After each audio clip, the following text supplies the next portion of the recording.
book is the use of the word Latino or Hispanic, whatever, as synonymous or not. We're mostly talking about the United States as a group and how this group coalesce and define itself within the United States.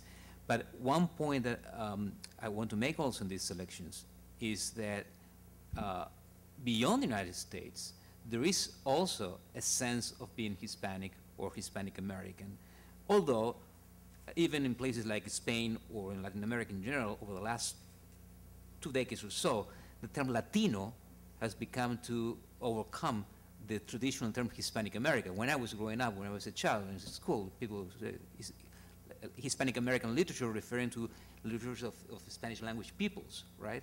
And even including Brazil and Portuguese, like Pedro Enrique Sureñas does in his History of Latin American Cultures. And in that particular sense, also, New York is a crucial point. I mean, so New York is part of a larger network, cultural network, beyond the United States. And that's one point I also wanted to make in the book, and that those two different dimensions overlap many times. And so, like, classical example, Jose Marti belongs to those two different words and to the word in between too. And it's also a correction for some provincialism that we all have within our own countries, to see things happen also only within the limits of our own culture. The thing with New York, and what makes it, I think, one of the things that makes New York unique in all this conversation, is that it really transcends the United States, in the sense that, unlike in many other countries, it can be claimed by the Latin American cultures, for instance, like a country, a city of their own, and it has defined their own sense of culture too.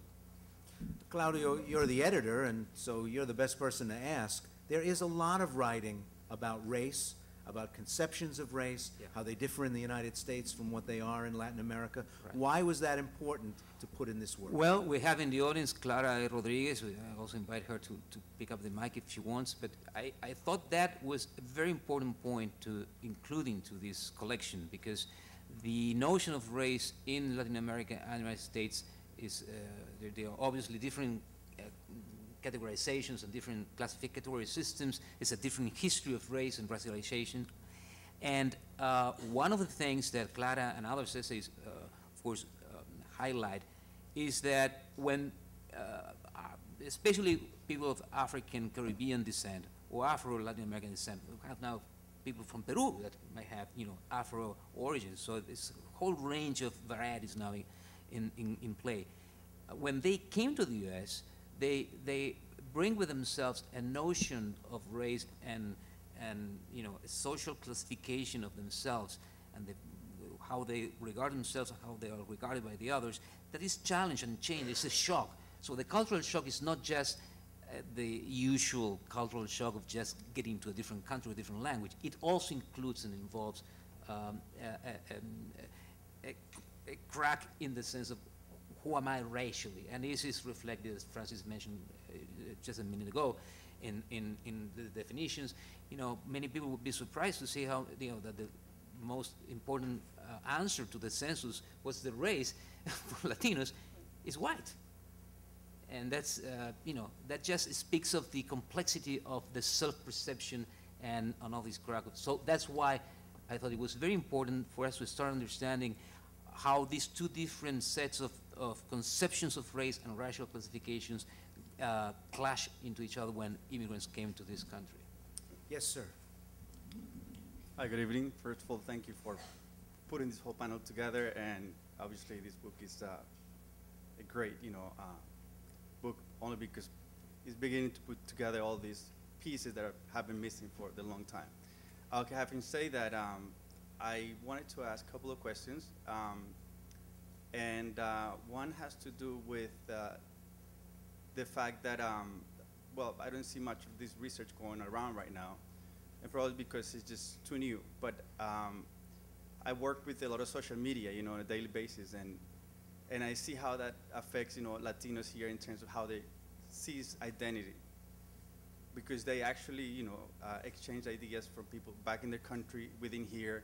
So my question is, how how is that factoring in your research in terms of how Latinos define themselves here, whether they're like, they go to their pan-Latino identity as Professor Milagro was saying, or just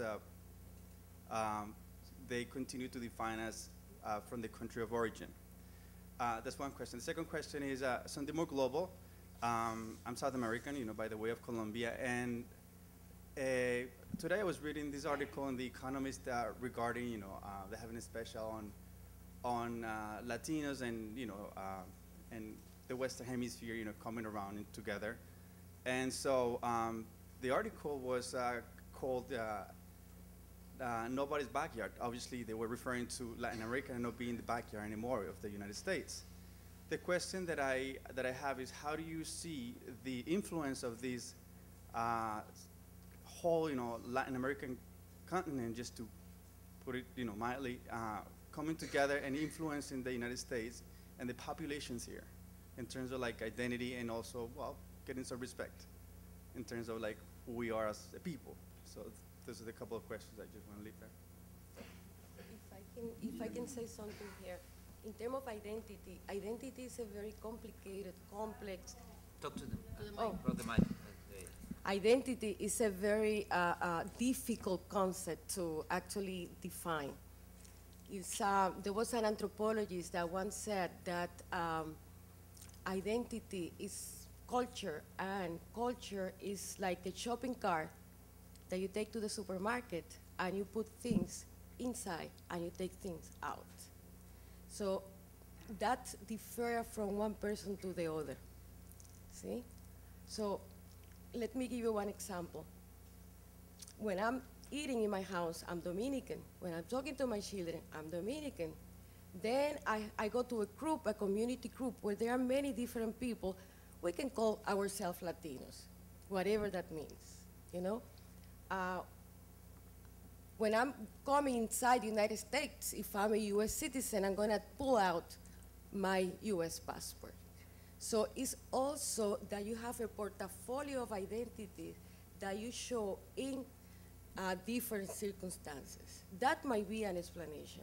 However, this is a very, very complicated issue. And if you take into account, and that's something that probably is related to the other question, that intermarriage is even more complicated. So what is a kid that was born out of a marriage of Ecuadorian and Puerto Rican?